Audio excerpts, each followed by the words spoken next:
When it comes to looking at certain movies and asking what went wrong, it's rare to find a movie where the answer could be summed up as everything. But in 2012, Mr. M. Night Shyamalan gave us such a movie. A fantastic train wreck of a movie that simply gets everything wrong. The story, bad. The acting, bad. The dialogue, bad. The attempt at adapting a beloved story, seriously bad. The only positive thing I could possibly mention about this movie is that at times the baffling awfulness is simply hilarious. You think my son is this person the soldiers are calling the Blue Spirit? Yes.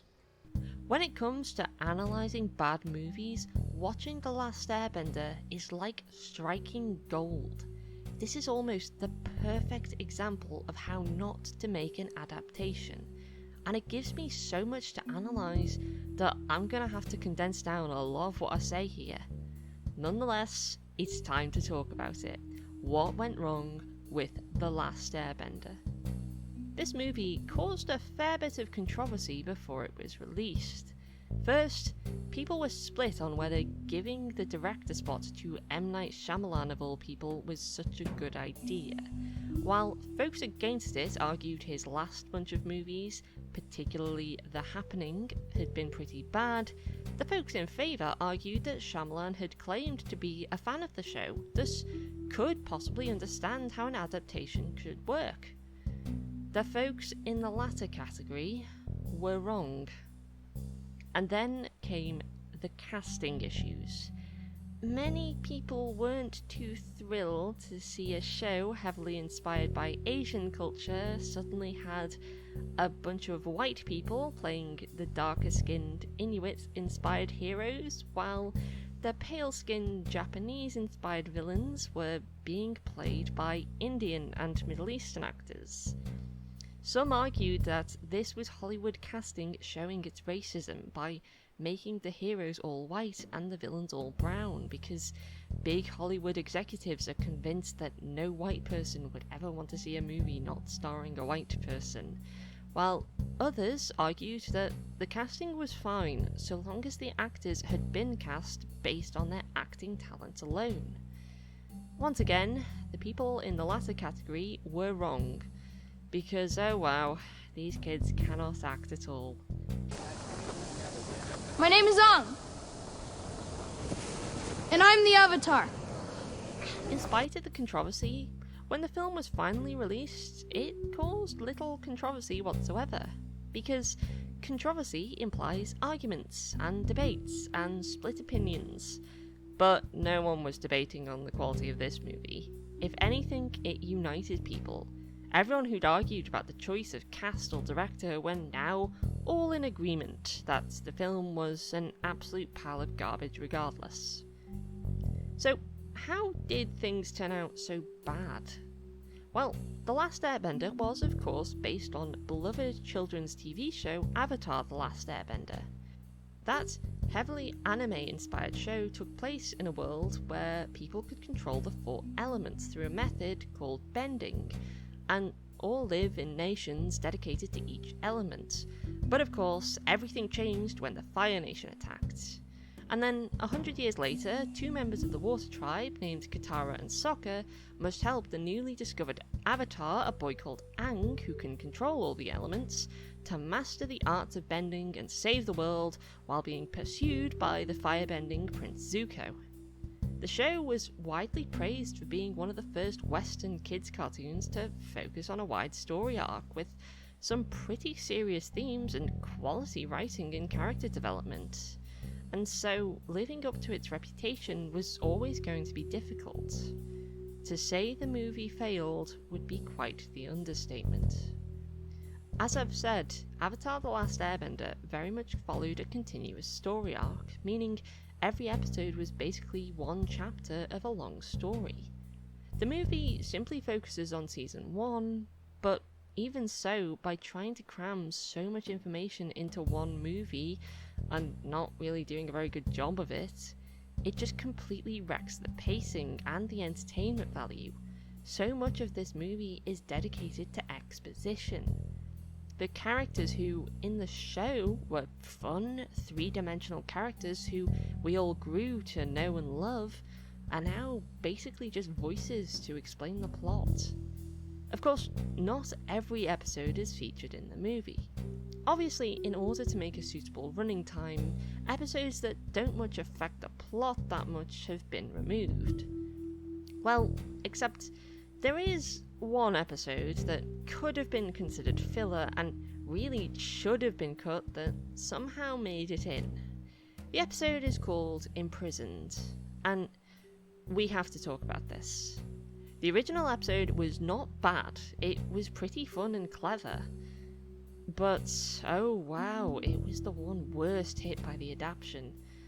It originally revolved around the gang freeing some earthbending prisoners from the Fire Nation. I can only assume it was included as a way to show the audience how the Fire Nation was terrorizing the Earth Kingdom. Okay, well, you could have easily used the Kyoshi Warriors episode for reasons I'll go into later, but for now, let's talk about the big problem here, because this scene is just a perfect example of everything wrong with this movie. In the TV series, the Earthbenders were trapped in a remote prison in the middle of the ocean, and as a result they couldn't earthbend because there was no Earth to bend.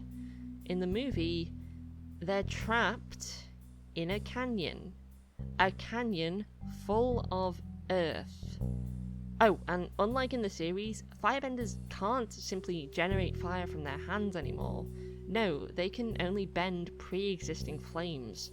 Supposedly this was because they had too much of an advantage in battle before, ignoring the fact that this advantage was exactly why they were winning the war, but I digress.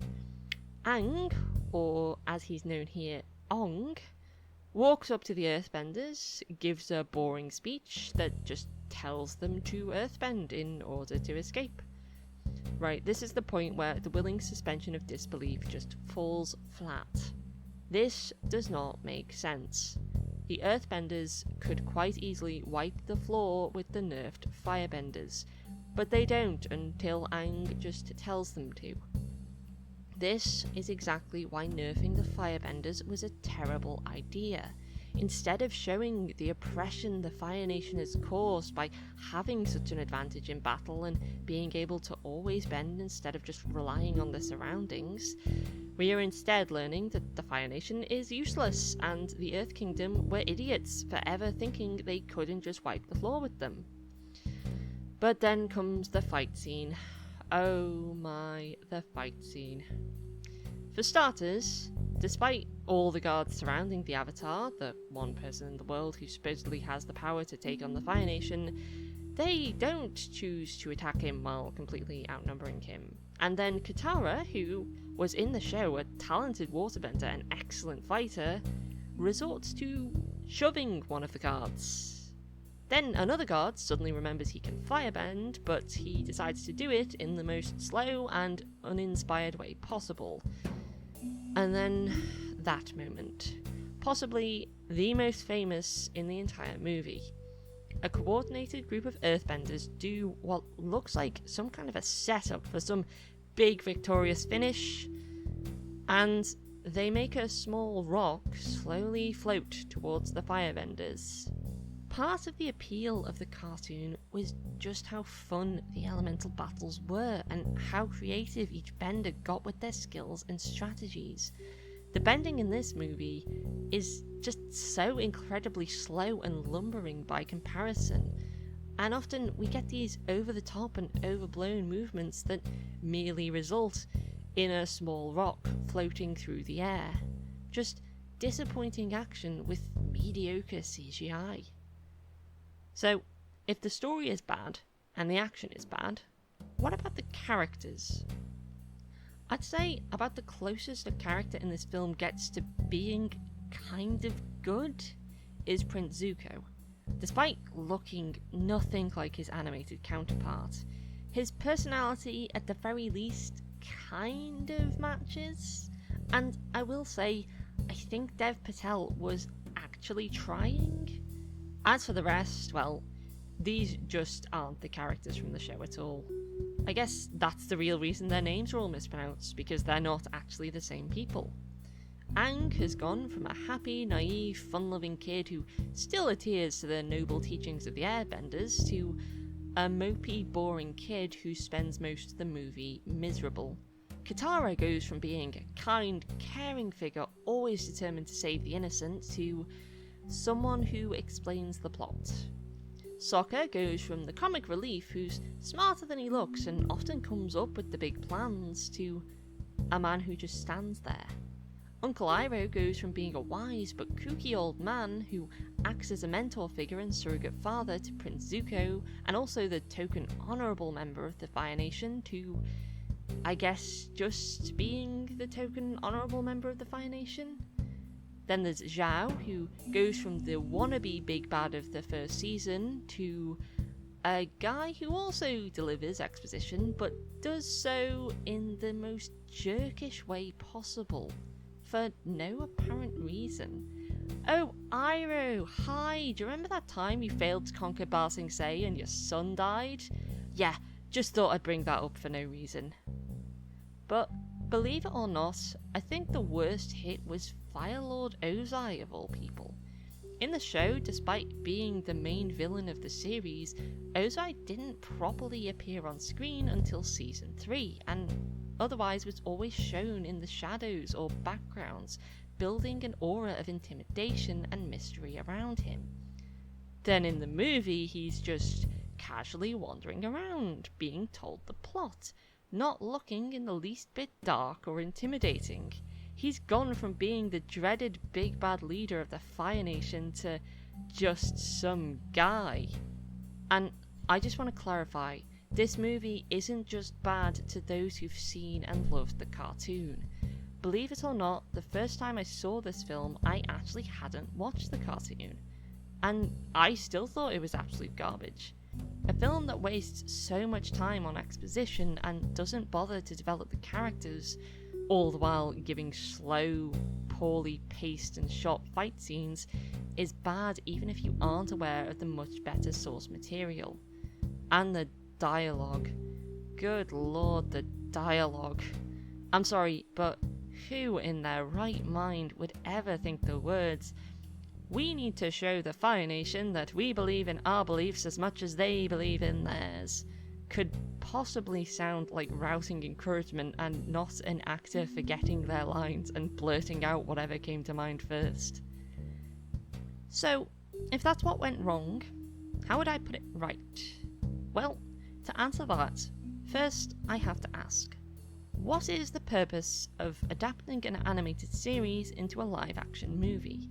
We've already seen the story through a visual medium, so surely the only big differences are the new live-action visuals and the altered condensed story, right? Well, I'd focus on that difference and make the film a much more visually told story.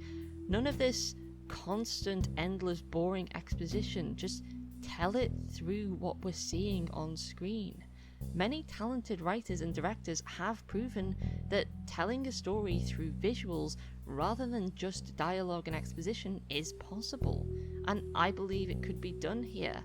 I'm not saying have no dialogue and exposition whatsoever, obviously still keep that in, but very much focus on what we're seeing, and rather than the bland, whitewashed aesthetic the original film shows us, I'd have it take inspiration from martial arts films like Hero or Crouching Tiger, Hidden Dragon, films with beautiful, stunning imagery, and that wire fu style would actually work really well for bending combat. In terms of the story, obviously it would need to be condensed, but to change things up, I'd have it mostly be from Aang's point of view. In the show, we see a lot of things from Sokka and Katara's point of view. In fact, Katara's even the one to narrate the opening, so this time around, let's focus on Aang. Have it begin with a scene of his childhood with the air nomads, then have him find out he's the Avatar before running away and getting trapped in the ice. show him being found by Katara and Sokka, and have us follow him and see how the world has changed through his eyes. Have the main story be the gang travelling to the Northern Water Tribe, but also be about the three of them becoming friends and developing as characters. Show Aang going from naive and fun-loving to understanding his responsibility as the Avatar. Show Katara growing from just a caring hero who wants to help to being a true waterbending master. Show that Sokka is a jokester, but how he's also actually very smart and strategic. And like I said earlier, the episode Imprisoned doesn't need to be in the movie. Instead, I would use the Warriors of Kyoshi episode in its place, not just because it introduces a character who later on becomes important, but because that episode actually ends with the villains practically victorious, thus could serve as a wake-up call to how dangerous the Fire Nation is and how the gang needs to get moving. Plus, it could introduce the concept of past avatars, something completely dropped in the original movie despite the importance of Aang's mentor figure Avatar Roku in the original cartoon.